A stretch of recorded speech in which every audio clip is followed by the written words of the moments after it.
आज हम सर्वोच्च न्यायालय के क्षेत्राधिकारियों, शक्तियां तथा कार्यों के बारे में चर्चा करेंगे।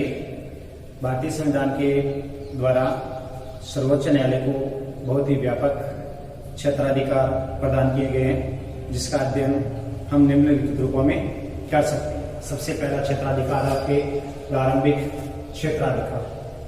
पहला जो क्षेत्राधिकार है प्रारंभिक क्षेत्राधिकार।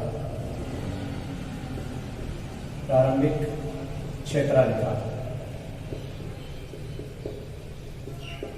प्रारंभिक क्षेत्राधिकार का मतलब है जो मौलिक क्षेत्राधिकार है कि वो केवल सर्वोच्च न्यायालय को ही प्राप्त है।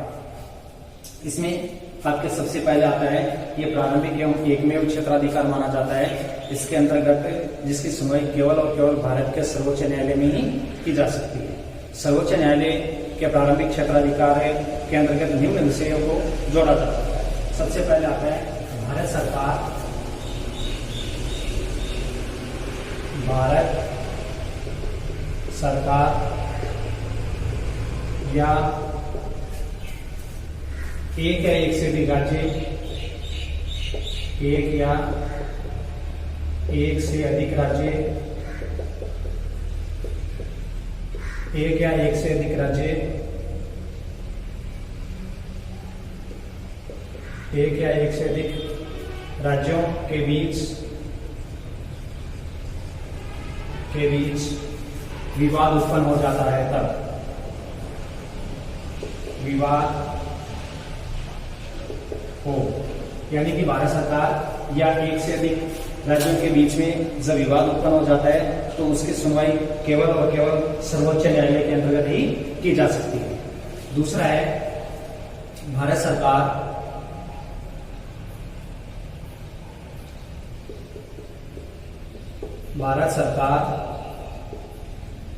या संघ का कोई राज्य, संघ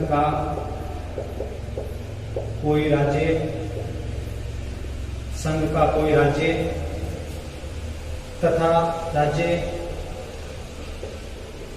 तथा एक से अधिक राज्यों के बीच विवाद, एक से अधिक राज्यों के बीच विवाद, यानी कि भारत सरकार या संघ का कोई भी राज्यों तथा एक से अधिक राज्यों के बीच में यदि विवाद हो तो उस विवाद को सर्वोच्च न्यायालय के माध्यम से, यानी कि उसका प्रारंभिक क्षेत्राधिकार होगा कि सर्वोच्च न्यायालय में ही अपील की जा सकती है। तीसरा है दो या दो से अधिक राज्यों, दो या दो से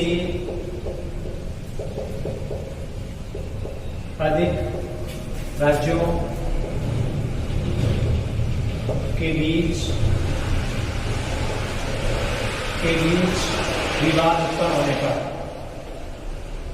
विवाद उत्पन्न होने पर सर्वोच्च न्यायालय के अंतर्गत अपील की जा सकती है। ये है प्रारंभिक क्षेत्राधिकार के अंतर्गत जहां पर हम केवल और केवल अपील सर्वोच्च न्यायालय के अंतर्गत कर सकते हैं। दूसरा आपके आता है मौलिक अधिकारों से संबंधित। मौलिक अधिकारों से संबंधित यदि कोई भी व्यक्ति, सरकार या राज्य सरकार किसी भी व्यक्ति के मौलिक अधिकारों का हनन करती है तो प्रारंभिक क्षेत्राधिकार के अंतर्गत ही मौलिक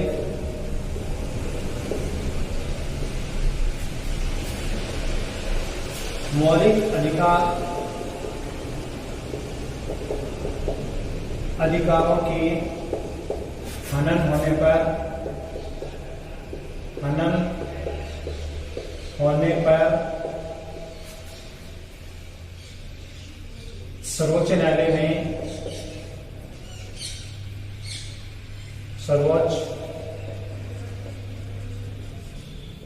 न्यायालय में अपील की जा सकती है, की जा सकती।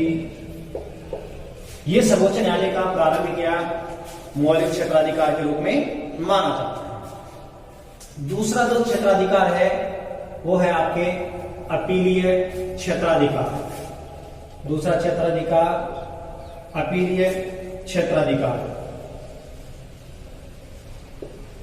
अपीलीय क्षेत्राधिकार यानी अपील का एकमात्र क्षेत्राधिकार केवल सर्वोच्च न्यायालय ही होगा। इसमें अपीलीय क्षेत्राधिकार के अंतर्गत अगर आप देखोगे तो सर्वोच्च न्यायालय के प्रारंभिक क्षेत्राधिकार के साथ साथ संविधान ने अपीलीय क्षेत्राधिकार के रूप में भी प्रदान किया है और यह भारत का अंतिम अपीलीय न्यायालय होगा। यानी कि भारत का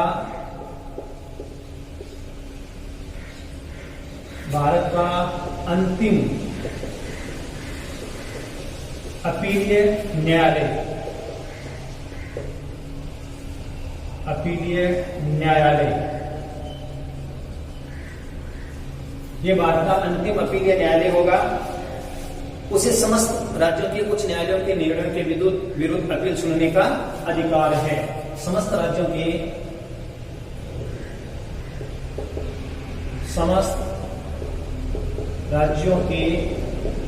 विरुद्ध अपील सुनने का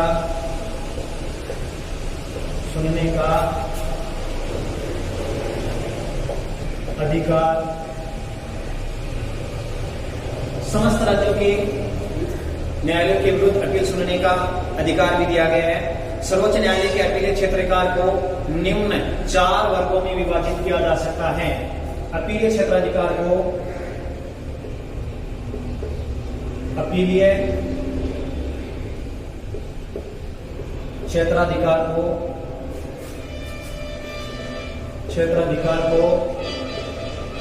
4 भागों में विभाजित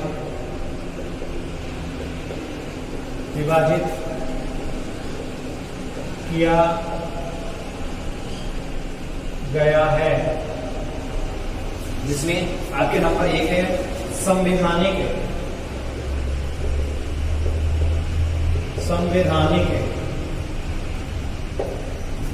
नंबर 1 आपके संवैधानिक।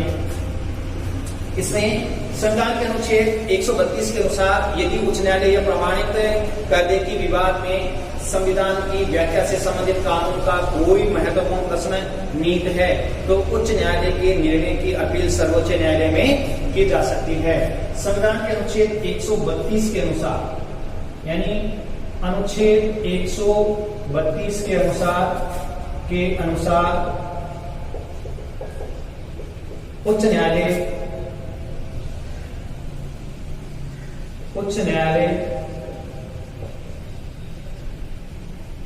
यह अपील कर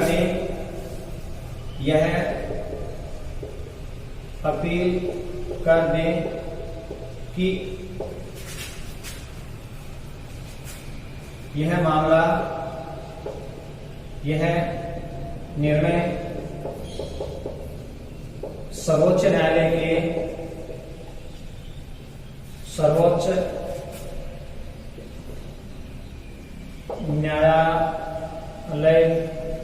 के अंतर्गत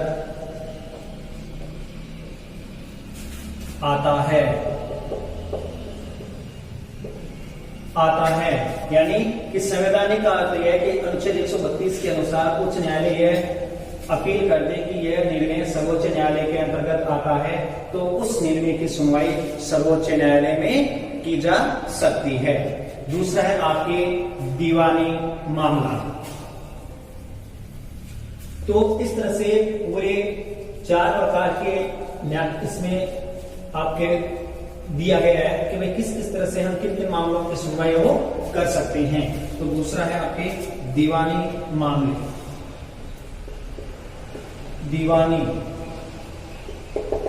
यानी इसमें इस संबंध में मूल संविधान के अंतर्गत यह व्यवस्था की गई है कि उच्च न्यायालय से सर्वोच्च न्यायालय में केवल ऐसे ही दीवानी विवादों की अपील की जा सकती थी जिसमें विवादास्पद राशि जैसे 20,000 से अधिक हो, किंतु 1973 में हुए 30वें संवैधानिक संशोधन के द्वारा अनुच्छेद 133 में संशोधन करके उक्त धनराशि की सीमा 20,000 से हटाते हुए अब यह निश्चित कर दिया गया है कि सभी दीवानी मामलों की अपील सर्वोच्च न्यायालय में की जा सकती है। यानी कि इसके अंतर्गत सभी दीवानी मामलों की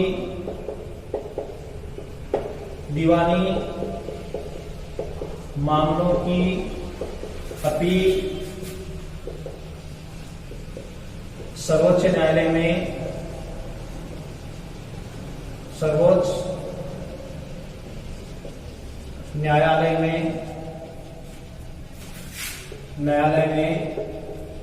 की जा सकती है। सर्वोच्च न्यायालय में की जा सकती है। यह व्यवस्था संविधान के अनुच्छेद 133 के अंतर्गत यह व्यवस्था संविधान के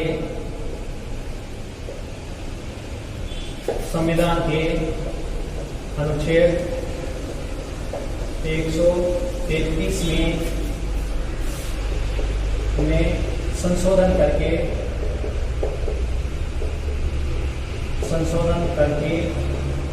की गई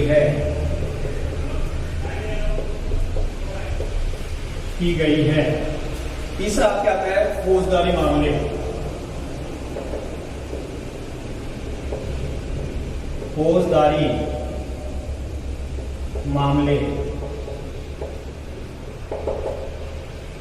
फौजदारी मामलों के अंतर्गत उन विवादों को उच्च न्यायालय के निर्णय के विरुद्ध सर्वोच्च न्यायालय में अपील की जा सकती है जिनमें उच्च न्यायालय ने नीचे के न्यायालयों में ऐसे निर्णय को रद्द करके अभियुक्त को मृत्युदंड दे दिया गया हो, जिससे नीचे के न्यायालय ने अभियुक्त को अपराध मुक्त कर दिया गया हो, या फिर उच्च न्यायालय ने नीचे के न्यायालयों में चल रहे किसी भी विवाद को अपने यहाँ लेकर अभियुक्त को मृत्युदंड दे दिया गया, या उच्च न्यायालय यह प्रमाणित कर दें कि मामला सर्वोच्च न्यायालय में अपील योग्य है।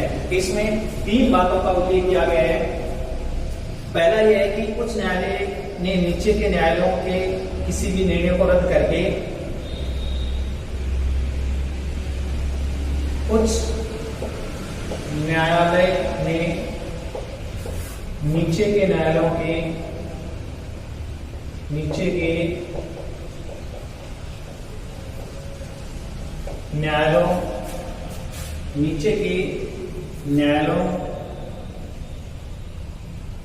किसी भी निर्णय को नीचे के न्यायालयों के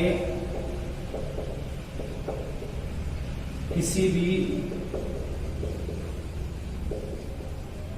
निर्णय को रद्द करके अभियुक्त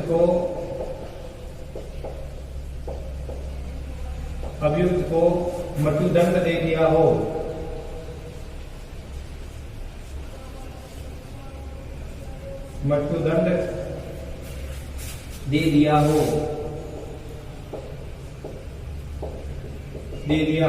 तब फौजदारी मामलों में इसकी सिफारिश सीधी उच्च न्यायालय में की जा सकती है। दूसरा है आपके, इसमें 3 प्रकार की बातें लिखी गई है।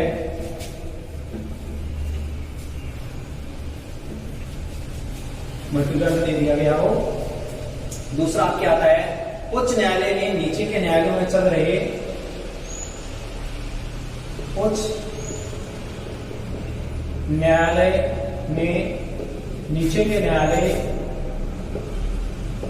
नीचे के न्यायालय में चल रहे निर्णय के विरुद्ध नीचे के न्यायालयों में चल रहे विवाद को अपने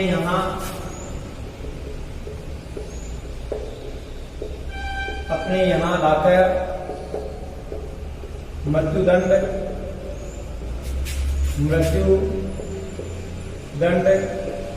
दे दिया हो, ऐसे में उस मामले को सर्वोच्च न्यायालय में अपील के लिए भेजा जा सकता है, या फिर उच्च न्यायालय यह प्रमाणित कर दे, या फिर उच्च न्यायालय यह प्रमाणित कर दे, उच्च न्यायालय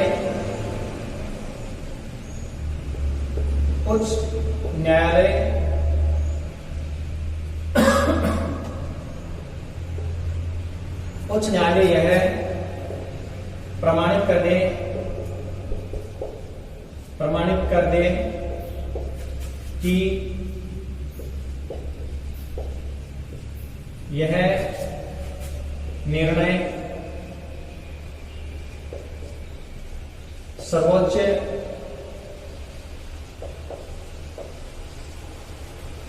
न्यायालय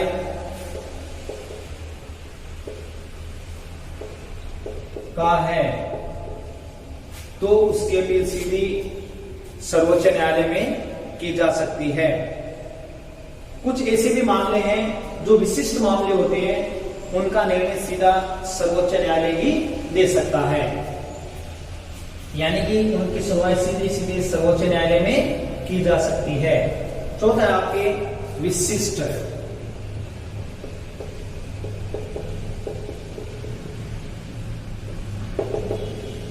इसमें है कुछ ऐसे मामले हो सकते हैं जो उपयुक्त श्रेणी में नहीं आते हैं, लेकिन उनमें सर्वोच्च न्यायालय का हस्तक्षेप आवश्यक होता है। अनुच्छेद 135 के अनुसार न्यायालय को यह अधिकार दिया गया है कि सैनिक न्यायालय को छोड़कर वह भारत के किसी भी न्यायालय अथवा न्याय मंडल के निर्णय के विरुद्ध सर्वोच्च न्यायालय में अपील करने की अनुमति प्रदान कर दे, यानी कि सैनिक न्यायालय को छोड़कर सैनिक न्यायालयों को छोड़कर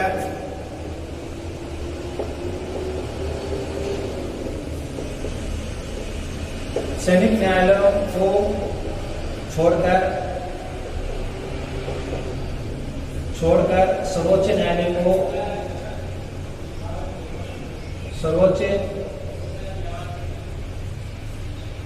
न्यायालय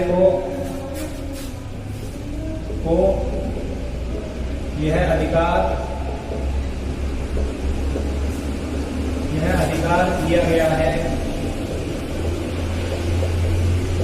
दिया गया है कि वह अपना निर्णय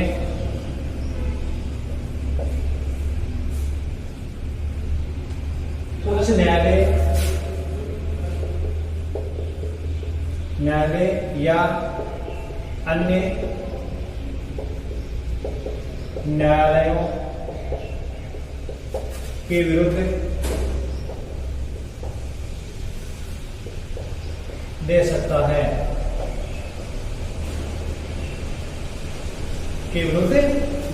है, इस तरह से अपीलीय क्षेत्र अधिकार में 4 प्रकार के दिए गए दीवानी मामले हैं, फौजदारी मामले हैं, संवैधानिक मामले और विशिष्ट मामले। तो कुछ ऐसे मामले हैं जिनमें कि सीधे हम सर्वोच्च न्यायालय में भी अपील कर सकते हैं। नेक्स्ट आपके अपील के लिए विशेष आज्ञा देने का अधिकार। तीसरी जो शक्ति है वो है अपील के विरुद्ध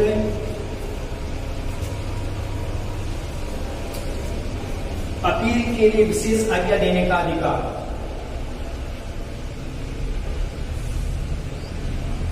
अपील के लिए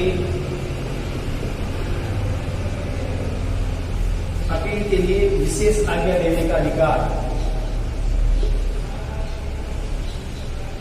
अपील के लिए विशेष आज्ञा देने का अधिकार।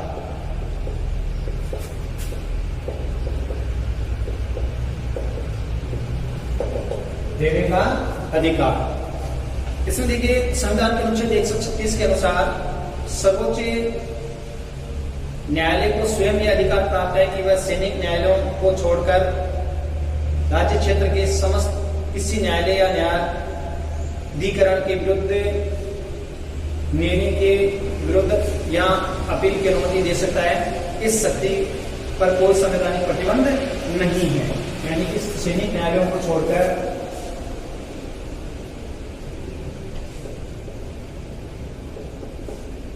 सैनिक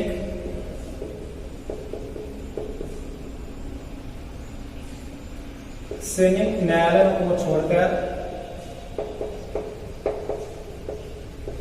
छोड़कर अन्य किसी भी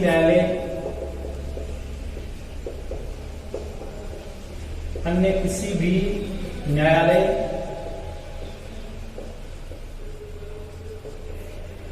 न्यायालयों के विरुद्ध सर्वोच्च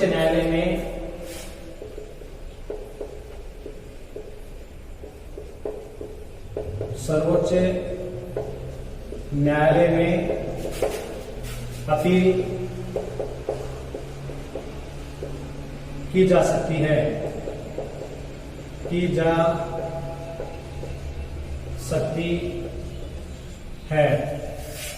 तो तीसरा है अपील के लिए विशेष आज्ञा देने का अधिकार। नेक्स्ट आपके परामर्श संबंधी अधिकार।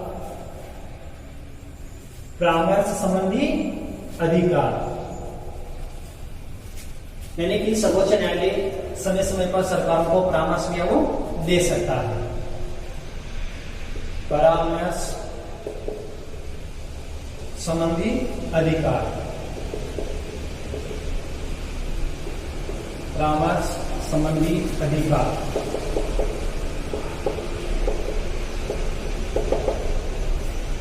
सर्वोच्च न्यायालय को परामर्श संबंधी क्षेत्राधिकार भी दिया गया है। अनुच्छेद 143 के अनुसार यदि किसी समय राष्ट्रपति को यह प्रतीत हो कि विधि का तथ्य का कोई ऐसा प्रश्न पैदा हुआ है जो सार्वजनिक महत्व का है, तो वह उस प्रश्न को सर्वोच्च न्यायालय का परामर्श भी मान सकता है। न्यायालय के परामर्श को स्वीकार करना या न करना ये राष्ट्रपति के विवेक पर निर्भर करता है। तो संविधान के अनुसार संविधान के अनुच्छेद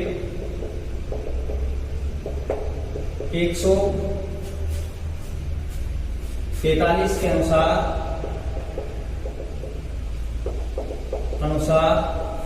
सर्वोच्च न्यायालय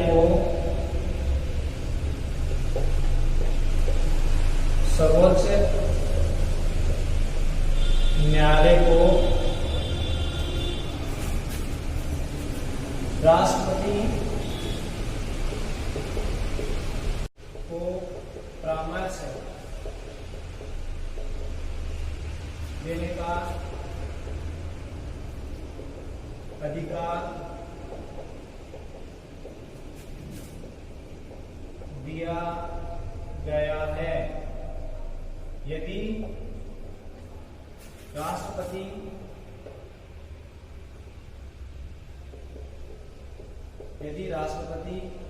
को ऐसा लगे तो वह विधि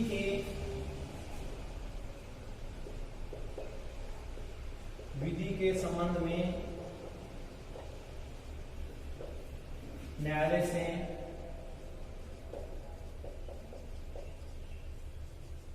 से परामर्श ले सकता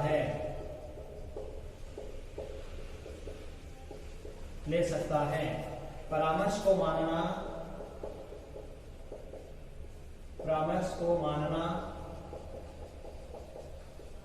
या न मानना राष्ट्रपति के विवेक पर निर्भर करता है।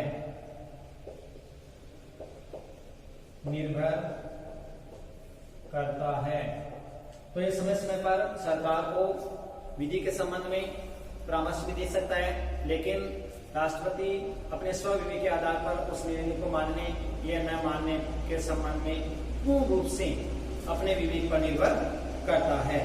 नेक्स्ट आपके अभिलेख न्यायालय। अभिलेख न्यायालय का अर्थ है कि कई बार सर्वोच्च न्यायालय अपने पास में कुछ निर्णयों को सुरक्षित रख लेता है, जो समय समय पर उनकी जांच करता रहता है। नंबर 5वां क्षेत्राधिकार है अभिलेख न्यायालय। अभिलेख न्यायालय, अभिलेख न्यायालय के रूप में भी सर्वोच्च न्यायालय अपना कार्य वो करता है। अनुच्छेद 129 के अंतर्गत न्यायालय को अभिलेख न्यायालय का क्षेत्राधिकार भी दिया गया है। अभिलेख न्यायालय का आशय है कि न्यायालय के निर्णय सब जगह साक्ष्य के रूप में स्वीकार किए जाएंगे। अनुच्छेद 129 के अंतर्गत, अनुच्छेद 129 के अंतर्गत सर्वोच्च न्यायालय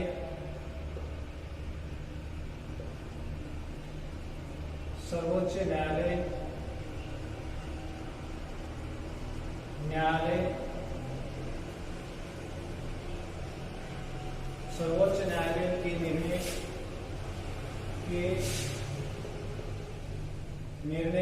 सभी जगह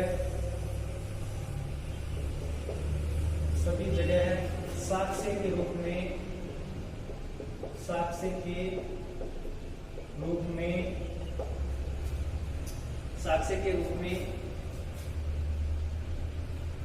स्वीकार किए जाएंगे। साक्ष्य के रूप में स्वीकार किए जाएंगे। दूसरा के न्यायालय के द्वारा न्यायालय अवमानना के लिए किसी भी प्रकार का दंड दिया जा सकता है। दूसरा है न्यायालय की अवमानना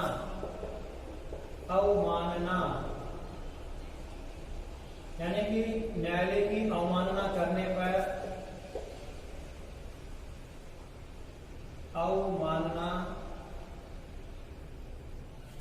पर किसी भी प्रकार का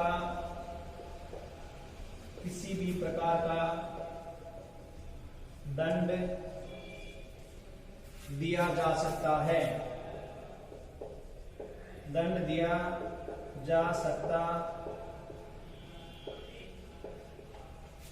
जा सकता है। यानी कि अनुच्छेद 129 के अंतर्गत ये व्यवस्था की गई है कि सर्वोच्च न्यायालय के निर्णय सभी जगह साक्ष्य के रूप में स्वीकार किए जाएंगे। दूसरे की न्यायालय की अवमानना करने पर किसी भी प्रकार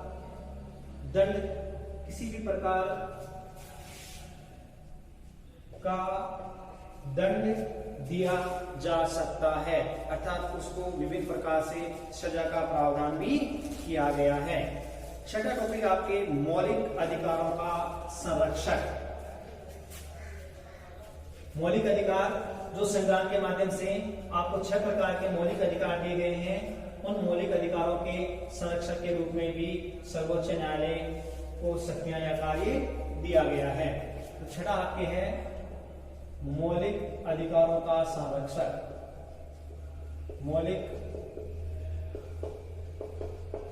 अधिकारों का संरक्षक।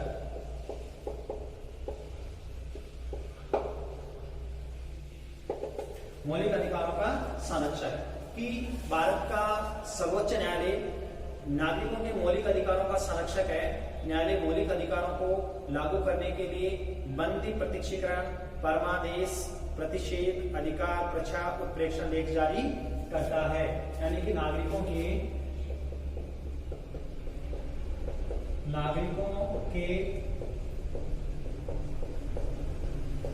मौलिक अधिकारों की सुरक्षा के लिए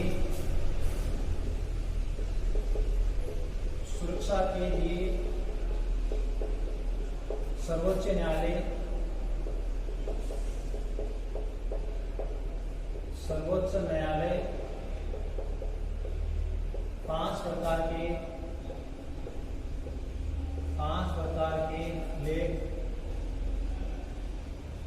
जारी करता है, जारी करता है। नंबर 1 बंदी प्रत्यक्षीकरण,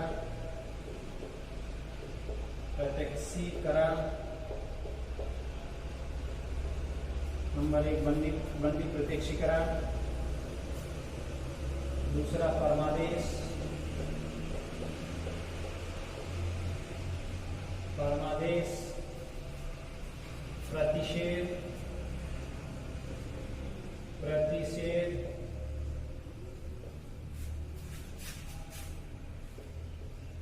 उत्प्रेक्षा, प्रच्छा। अधिकार प्रच्छा, अधिकार प्रच्छा। और नंबर 5 उत्प्रेषण, उत्प्रेषण। ये 5 प्रकार के लेख हैं। ये 5 प्रकार के लेख नागरिकों के मौलिक अधिकारों की सुरक्षा के लिए सर्वोच्च न्यायालय के द्वारा जारी किए जाते हैं। सबसे पहले बंदी प्रत्यक्षीकरण, फिर परमादेश, प्रतिषेध, अधिकार प्रच्छा और उत्प्रेषण। ये 5 प्रकार के लेख हैं जो सर्वोच्च न्यायालय के द्वारा जारी किए जाते हैं। नेक्स्ट आपके संविधान का संरक्षण। ये 7 क्षेत्राधिकार हैं। 7 आपका क्षेत्राधिकार संविधान की सुरक्षा के लिए दिया गया है। तो संवैधानिक सुरक्षा का अधिकार, संविधान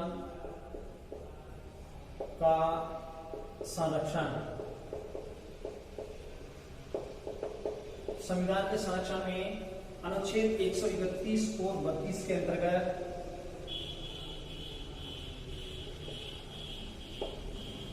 अनुच्छेद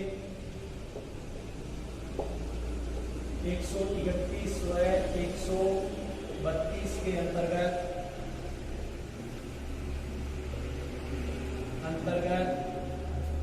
सर्वोच्च न्यायालय को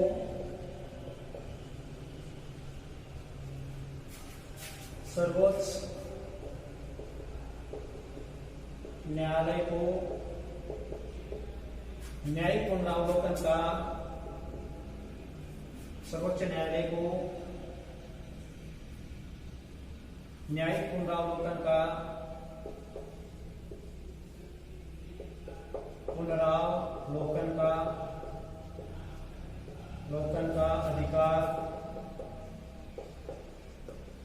अधिकार दिया गया है। यानी कि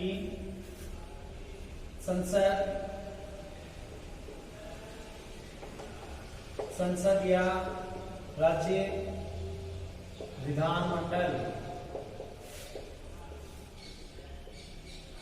संसद या राज्य विधानमंडलों के द्वारा बनाए गए ऐसे कानून जो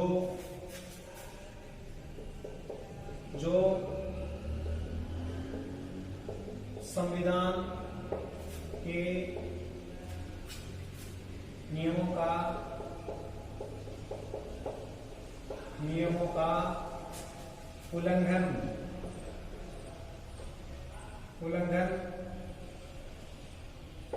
करता हो तो सर्वोच्च न्यायालय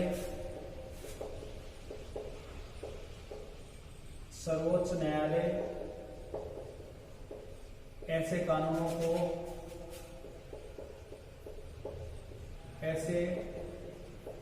कानूनों को अवैध घोषित कर सकता है। अवैध घोषित कर सकता है। अवैध घोषित कर सकता है। इसे हम न्यायिक पुनरावलोकन कहते हैं। इसे हम न्यायिक पुनरावलोकन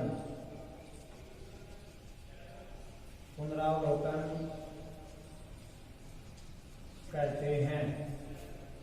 तो प्यारे विद्यार्थियों, ये आपके सर्वोच्च न्यायालय का क्षेत्राधिकार एवं शक्तियां एवं कार्य, इसमें 7 प्रकार के क्षेत्राधिकार या कार्य या शक्तियां दी गई है। ये आपके सर्वोच्च न्यायालय का क्षेत्राधिकार एवं अगर कहें कि आपके जो केंद्र सरकार है उस केंद्र सरकार का जो पूरा चैप्टर जिसमें व्यवस्थापिका, कार्यपालिका और न्यायपालिका, केंद्र सरकार के तीनों ही अंगों का विस्तृत विवेचन किया गया है। ये टॉपिक आज का आपका पूरा होता है।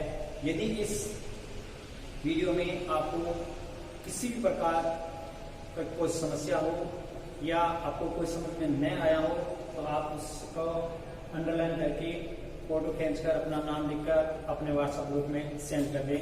धन्यवाद।